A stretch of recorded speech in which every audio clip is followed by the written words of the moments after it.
Nous sommes un groupe de patients accompagnés au centre Richelieu en réadaptation fonctionnelle, présentant pour la plupart une lombalgie chronique plus ou moins récente et parfois d'autres pathologies associées. L'objectif de ce podcast est de partager notre expérience et de montrer la possibilité de devenir acteur de notre santé. Selon moi, les connaissances anatomiques correspondent au fait de se connaître soi-même. Comprendre son corps permet d'améliorer la posture, d'adapter les mouvements et les activités physiques. J'ai compris que les disques intervertébraux associés dans les mouvements de flexion, d'extension, inclinaison et rotation de la colonne vertébrale apportent un certain confort par leur rôle d'amortisseur en fonction des postures.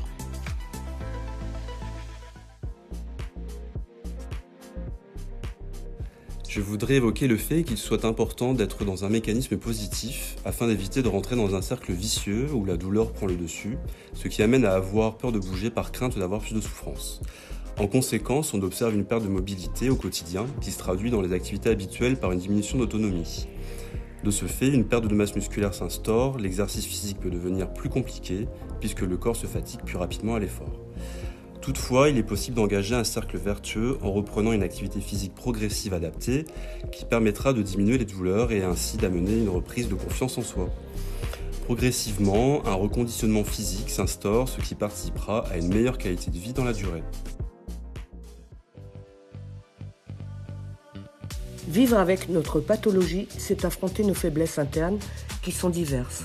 Peur de la douleur, avoir pris de mauvaises habitudes de posture au quotidien, avoir perdu la confiance en soi et la motivation. Tout cela entraînant une perte de morale, dépression, anxiété, stress, voire une désocialisation, isolement et parfois de l'irritabilité. Il est important de ne pas s'isoler, de ne pas perdre le soutien de notre entourage et de ne pas se sédentariser. Il est nécessaire de prendre en compte ces faiblesses et de les confronter aux forces dont nous disposons. Donc, à puiser dans notre volonté à rechercher le soutien de notre entourage professionnel, familial ou social. En effet, ces connaissances anatomiques et physiques en lien avec la pathologie nous permettent de développer notre mental au quotidien et dans la durée. Et surtout, de mettre en marche une routine active pour utiliser les outils que nous avons découverts.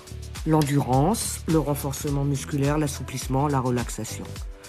Il est important de se fixer des objectifs personnels, réalistes, adaptés et ciblés. Reprendre la marche à pied, natation, gymnastique douce.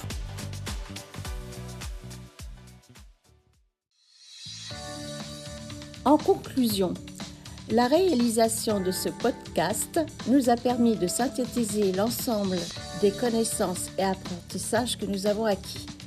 Ce travail de groupe nous a permis de partager nos réflexions et de nous nourrir collectivement.